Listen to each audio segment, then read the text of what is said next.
Hey guys, welcome back to a brand new video. How is everyone doing? Thank you so much for clicking on this vid. In today's video, it is story time. With Philippine independence coming up, I decided that I wanted to talk to you guys about my heritage and to really talk about what it was like growing up with a Filipina mum. So I've had many questions, people asking me, where's your dad? Is your mum Filipino? What was it like growing up? So in today's video, we are going to touch on those topics. Before we get started, kain na tayo, grab your meal, let's eat together. You can pause this video, grab yourself some food. Yeah, let's get going. As you guys can see, I have some cut up vegetables here and some fish and prawn in this bowl, which we are going to cook in just a second. The reason why I have loads of fruit and veg is because I'm currently doing the keto diet, which means that I'm cutting out carbs. I'm just trying it out. I heard that the keto diet really helps to strip down fat.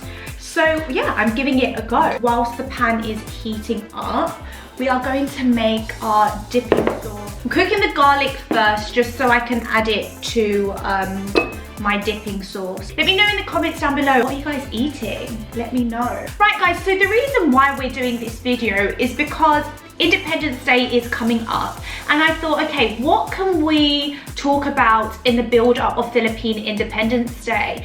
And one of the most common stories that most Filipinos share is the fact that Filipinos travel abroad, that they can find a better life, better opportunity, and send their money back home for their families. I decided, well, let me talk about my mum's story, how she came to the UK, and what it was like for me growing up with a Filipino mother in a totally different environment.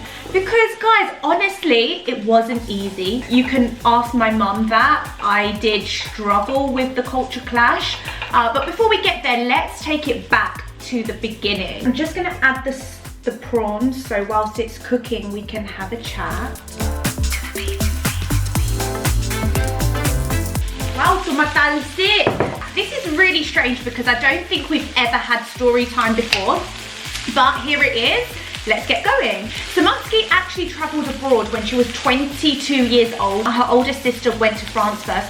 Sumunod si Mum, so Mum was the second sister out of the 10 brothers and sisters to go abroad. When she went abroad, she was living in France for 3 years.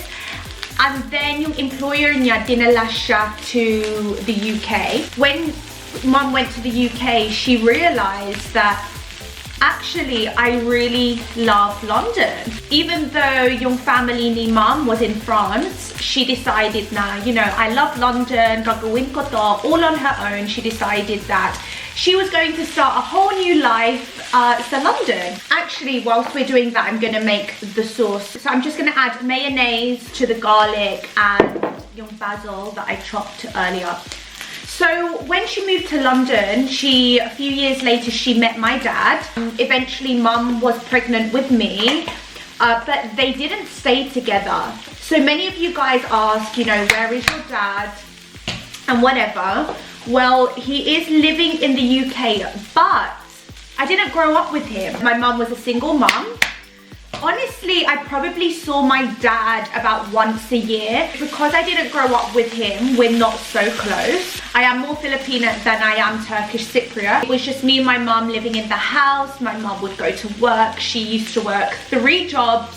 She was working in the daytime. She also had jobs in the evening. She had jobs at the weekend. So growing up, I remember I used to stay with her friends while she would work. Kasi wala siya talaga, we didn't have any other family. Really, it was her friends that helped her so that pwede siya magtrabaho. She was also supporting her family in the Philippines.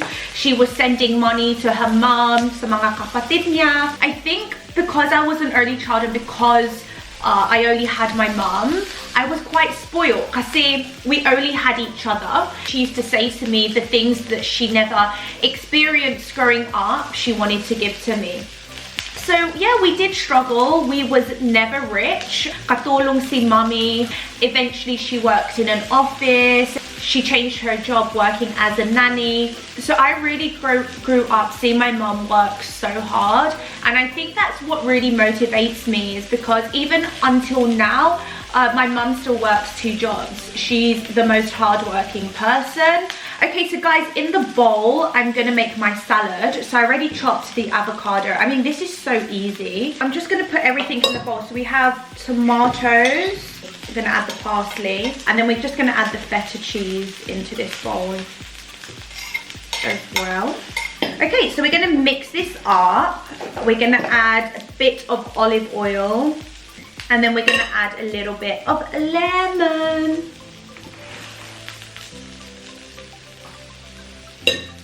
I mean, that's so yummy. Okay, so going back to my dad, honestly, I think it was pretty difficult growing up without a dad. There was this occasion, actually, kids at school would say to me, like, where's your dad?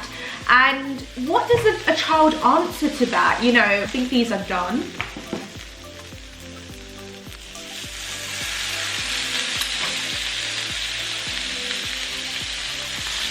Okay, let's try this.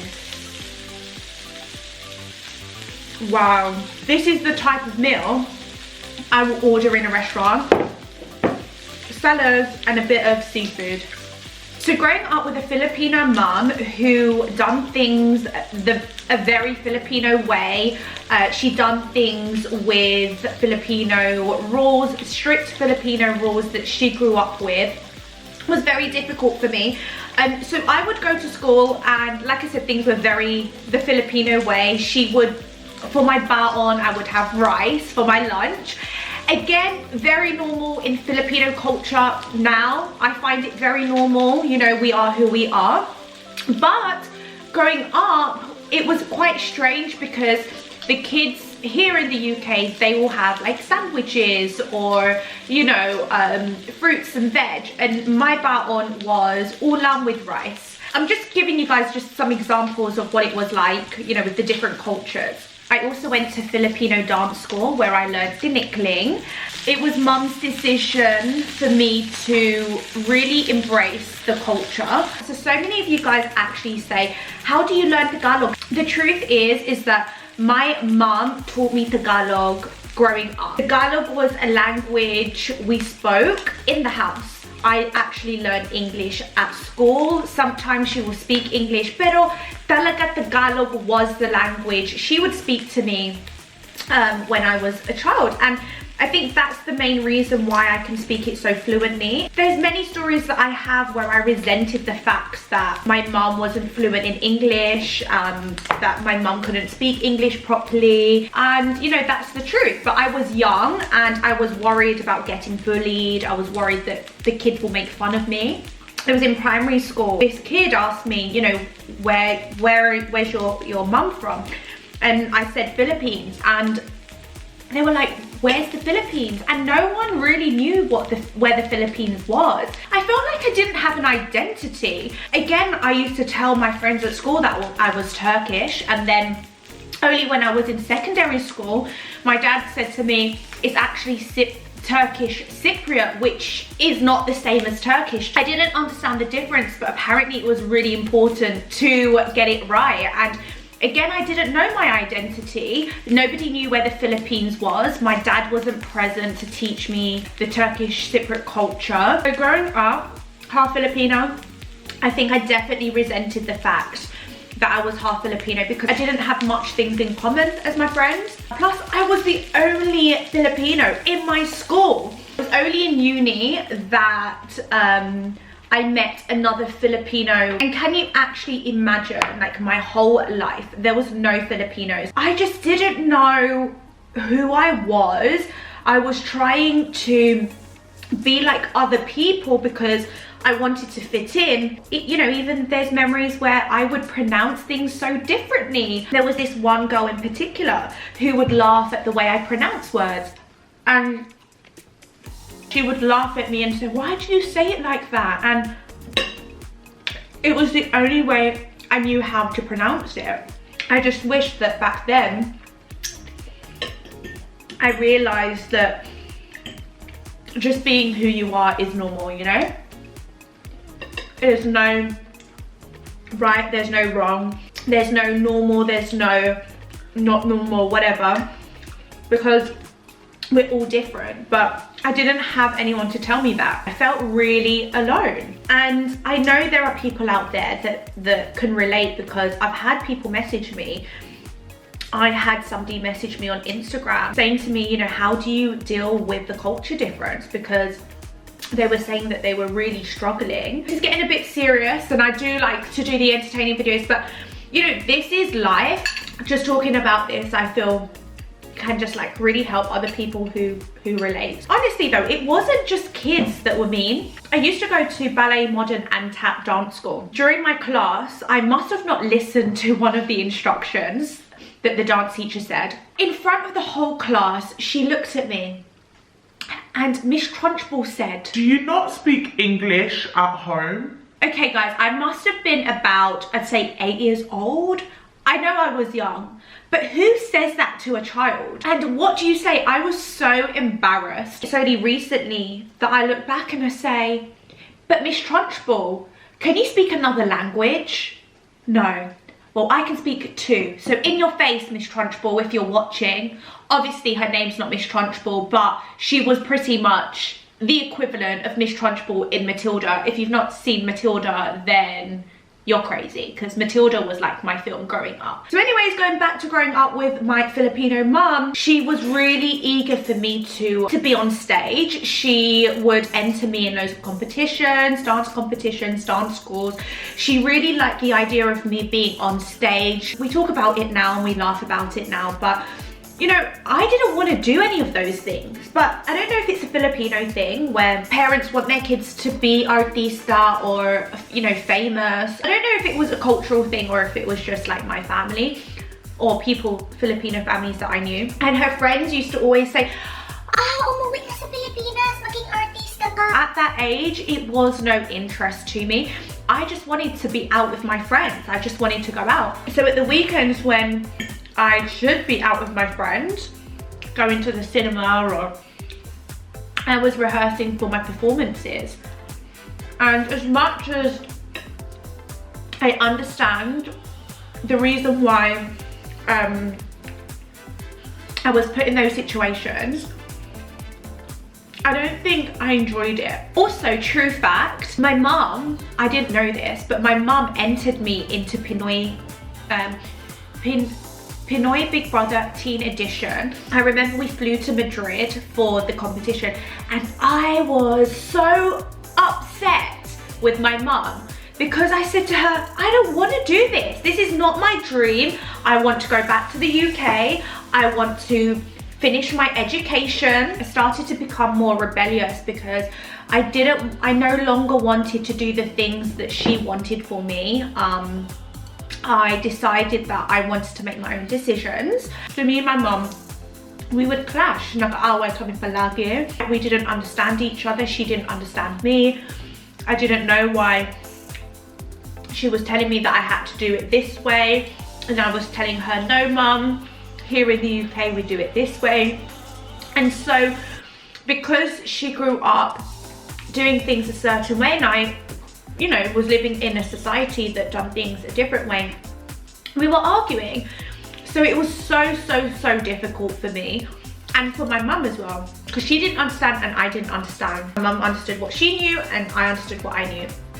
And it's only now, again, we laugh about this and we look back and we say, you know, I understand where my mum's coming from, and my mum also says, you know, I wish that I allowed you to, you know, to understand you and to just let you be who you were meant to be, instead of making the decisions that you should do this or you should do that. People would say that I was very rebellious, but actually I just knew what I wanted and I was going to do it.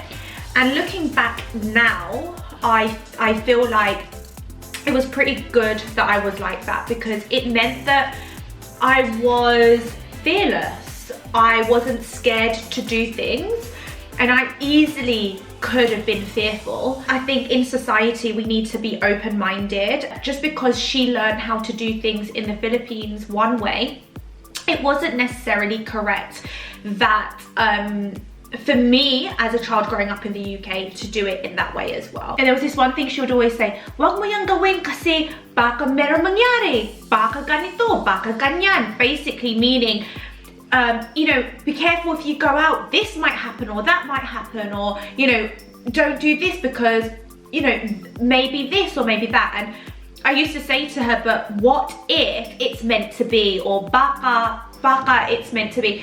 And that was like the one thing. It was constantly worry, constantly negative, constantly thinking the worst, you know. Oh, wag mo yang kainin, baka ganito, or, you know, everything, every single thing that I wanted to do was always like, you know, this might happen, that might happen. And again, looking back now, me and my mum, we laugh about it, and she says now, why was I always worrying, you know? It's so unhealthy for your heart to constantly think something bad's going to happen. Another thing that mum was like with me, she would constantly say, don't do this, don't do that, don't do this. And as a child, it makes you just want to do it. And that's what I was like. And I said to her, well, how do I know it's wrong if I never make that mistake? You know, you say it's wrong because maybe you was told that, but actually you've never tried it before, or you've never really done that.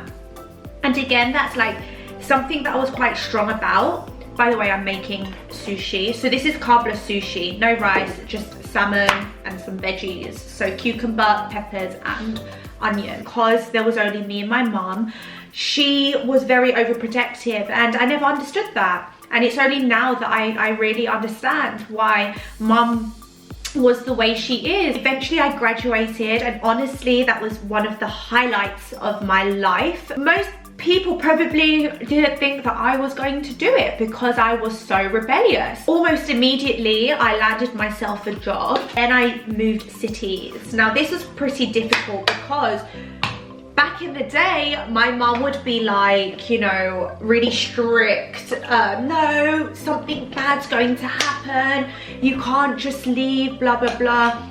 But she was like really happy for me to do it. We now have such a good relationship compared to what it was like growing up. I want to be open with you guys because, you know, life is life, and what we go through are just stories that need to be told. And the struggle that I went through with the cultural differences affected me so much. I was seeing a counsellor. The reason why I was seeing a counsellor was because I had, and I'll talk about this in my next video, but I really struggled with anxiety really badly. I just didn't feel myself anymore. My counsellor said, you probably didn't really realise this, but you constantly battle with yourself of having to fit in. I constantly was battling with the fact that, you know, am I good enough? Do they think I'm weird? Am I saying things correctly? And from her telling me that, things started to come out. And I actually said to her, do you know what, it's funny because when a work colleague corrects me, or, you know, laughs at the way I say something or I said something, and this is in my adult life, right, it affects me because I'm like, whoa, I feel like being the child again that couldn't speak English properly and was saying words differently, or was saying words in Tagalog or whatever. I felt like being that defensive child who really put the guard up and was like, whoa, whoa, whoa, whoa, whoa. Okay, I don't feel like, I don't feel normal. I start feeling anxious and da da da. And she actually put it into perspective like that, and she said, you know, ask yourself this, how many languages can that person speak? And I was just like, whoa, when you say it like that, maybe I am better than what I give myself credit for. And she started to help me realize that just by being me, I'm normal. I only realized till I saw this counselor that battling with who I am played a big part in my anxiety levels. Trying to fit in my whole life, from school to work, affected me ridiculously. You know, my anxiety levels were like this. And so this is why I think I'm really, really, really, really a strong believer that the only way we could be happy is just to be us. And I say that because of what I've gone through. And I say that because only when I accepted that and I realized that, okay, you know, I've got this. I don't need to be like that person. I don't need to be like so-and-so. I just need to be me. And there is what is really upsetting when I read messages who say that they don't feel like they're enough. And I'm getting really sad because a child should never feel like that. It makes me sad, really sad, that there are kids that feel like they don't belong. I don't feel like any child should ever feel like they're not good enough or they're not normal. I understand how easy it could be done. I'm just gonna eat this sushi. By the way, this is so delicious. Wow. Doing a YouTube channel which is heavily based around the Filipino culture used to worry me so much. And I almost did not do this channel because my worry was that people I knew wouldn't understand why I was creating videos like this. Going from constantly worrying what people think to promoting a culture that I have been part of the moment I was born, but not understanding how much it would affect me in a positive way.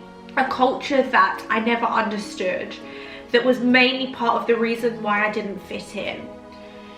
A culture that belonged to my mum, that she was trying to give to me, but I didn't want to accept at the time. I honestly believe that we go through certain things because we're destined to be somewhere. This channel wouldn't even exist if it wasn't for my Filipino mom. It wouldn't exist if she didn't teach me the Filipino culture. We don't sometimes understand the reasons why we are who we are, the reasons why we're not the same as everybody else, the reasons why we don't fit in because we're so unique. When I was younger, I would have loved to have an older sister or an older role model that could tell me, keep on going, it's gonna be okay, or, you know, keep being you. Honestly, I'll always be proud that I have a Filipino mother. I'll always be proud that I live the Filipino culture.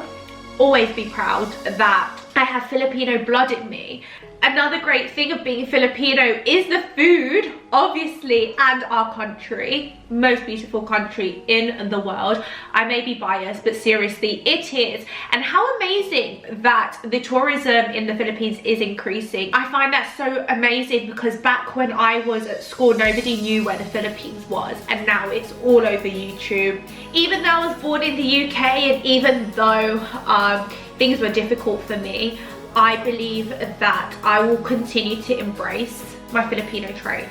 I feel really blessed and I'm so grateful. But anyways guys, that is the end of our story time. It was a bit serious, it got a bit emotional. If you do want me to share my anxiety/depression stories on how I coped with that, do let me know. I will 100% share that with you. It's obviously different to the other videos that we're creating, but if you feel like, you know, it could help you, it is part of who I am, it's part of my story, so I'll 100% be happy to do that.